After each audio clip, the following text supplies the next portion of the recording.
Pemirsa ring sajeroning pelaksanaan vaksinasi booster ring Karangasem, keuningin durung sida manggih anceng sani ketetapang. Rau mangkin wau memargi 50%. Punika mawinan, Dinas Kesehatan nguduhang kerama, mangdeng rauhin pusat pelayanan kesehatan untuk mulihang vaksinasi.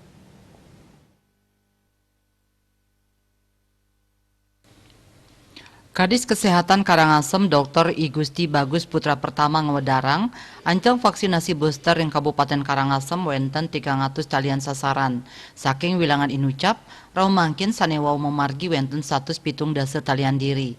Pemargin nyani luwire vaksinasi booster yang Kecamatan Karangasem wau memargi 3 tali diri, saking ancang 7 tali diri.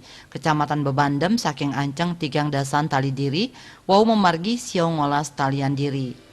Kecamatan Selat antuk anceng 3 tali diri, wau memargi kalih talian diri. Kecamatan Sidemen anceng 6 talian diri, wau memargi 14 talian diri.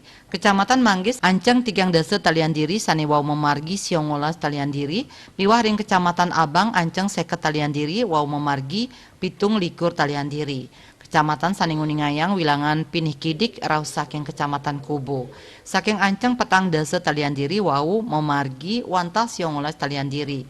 Lianan punika wenten Kecamatan Rendang saking 3 talian diri, sane wau memargi 14 talian diri. Pinih ageng pemargin nyane